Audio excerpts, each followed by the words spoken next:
Bonjour à chacun de vous. Soyez donc les bienvenus dans notre module spirituel La Bonne Nouvelle animé par le pasteur Josias. Je vous espère renouvelé par la grâce de Dieu dans toutes vos missions. Sachez que Dieu met à votre disposition toutes les ressources qui vous sont nécessaires pour mener à bien donc vos missions. Et une de ces ressources, et pour ne pas dire la première des ressources, est son amour inaltérable. Le Dieu créateur qui vous a façonné à son image, il n'a pas tenu compte de notre rébellion. Il a pris sur lui-même le coût de la réparation de nos fautes, de nos erreurs, de nos mauvaises décisions en donnant son unique fils, juste pour vous et pour moi. Vous avez donc la possibilité de donner une autre perspective à votre existence en faisant la ressource divine qui est donc le pardon de Dieu, la réconciliation avec le Dieu créateur. Découvrez en exclusivité le Christ sauveur, transformateur des vies brisées, constructeur de chemins où il n'y en a pas. Pour vous offrir, monsieur, madame, l'opportunité d'une nouvelle ère et d'une meilleure saison, le Christ a accepté de mourir sur la croix à votre place. Sur la croix donc de Golgotha, le vendredi de Pâques. Juste pour vous, madame, juste pour vous, monsieur, Jésus est mort sur la croix, juste pour vous. Réalisez que si vous étiez donc la seule personne pécheresse, le Christ serait tout de même venu mourir sur la croix, juste pour vous, juste pour moi. Chantons la croix, représentera toujours l'amour de Dieu pour moi. Oui, c'est vrai, dans le ciel, Dieu a envoyé Jésus mourir sur le calvaire. Il a fait juste pour moi. Juste pour moi. Oui, c'est vrai. Alléluia. Jésus est venu mourir pour moi. Tout le monde chante. Aujourd'hui, monsieur, madame, prenez la décision de vous réconcilier avec le Dieu de la vie. Acceptez et vivez l'amour de Dieu, juste pour vous.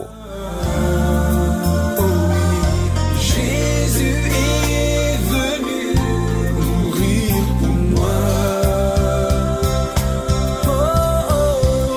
Juste pour moi. Juste pour moi.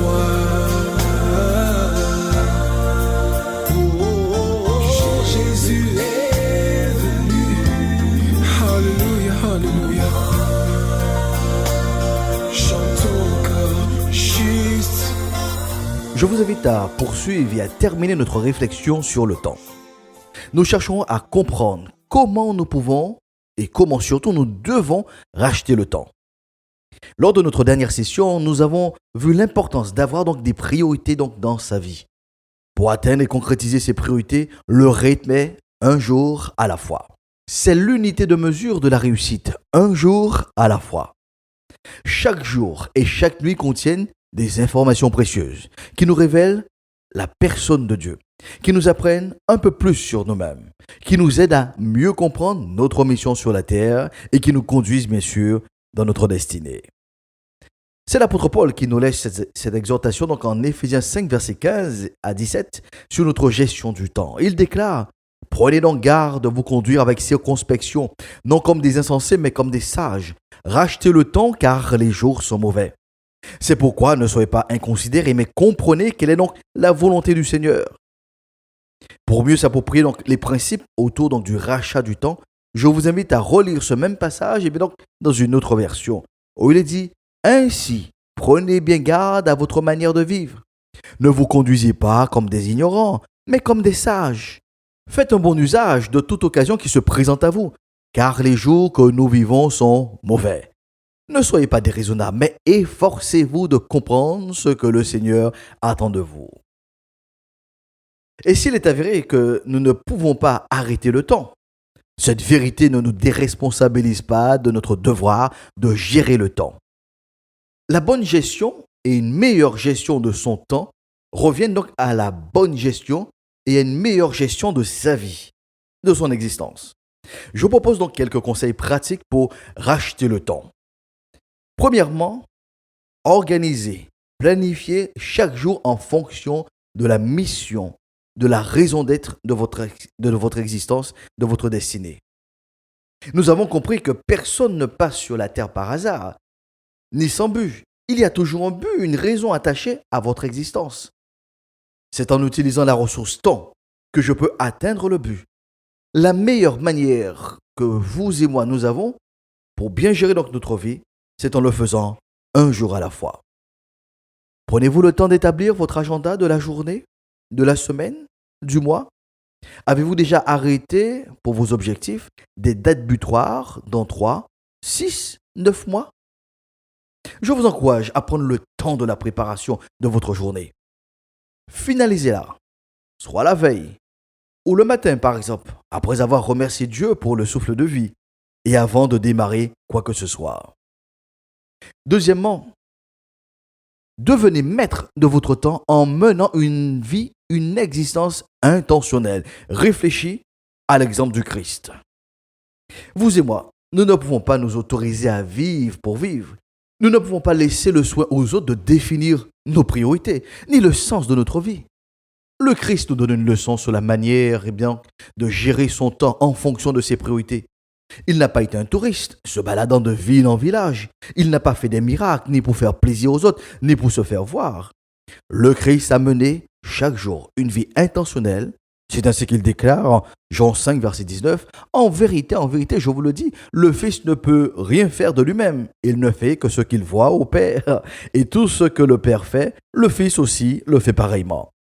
Et en Jean 17, verset 4, il déclare « Je t'ai glorifié sur la terre, j'ai achevé l'œuvre que tu m'as donnée à faire. » Tout l'enjeu donc, voyez-vous, tout l'enjeu de notre existence est d'achever l'œuvre qui s'attache à notre vie. Chacun doit accomplir sa destinée. Madame, monsieur, vous et moi, nous devons orienter, diriger, exploiter notre temps de manière à accomplir jour après jour les bonnes œuvres pour lesquelles Dieu, le Dieu donc de la vie, donc nous accorde le souffle de vie. Cette journée que vous vivez, la vivez-vous de manière intentionnelle, de manière volontariste, en cherchant bien sûr à vous construire et à construire les autres. C'est un défi donc à relever pour cette nouvelle année. Menez donc une existence intentionnelle, un jour à la fois. Et enfin, en troisième lieu, incluez systématiquement donc le temps du repos dans votre agenda, en termes de minutes, d'heures, de jours, de semaines. Notre société veut nous imposer un rythme effréné, du quasi non-stop, du H24. Là encore, nous sommes hors cadre. L'homme a besoin de repos. Je vous rappelle que nous passons un tiers de notre temps à dormir, ou du moins, nous devons dormir. C'est le quota donc à respecter pour une bonne gestion donc du temps, et cela représente donc pour une année près de 120 jours, soit 4 mois complets. Dans sa sagesse infiniment variée, le Dieu créateur a dilué ces 4 mois fermes sur toute l'année, avec le principe un jour à la fois.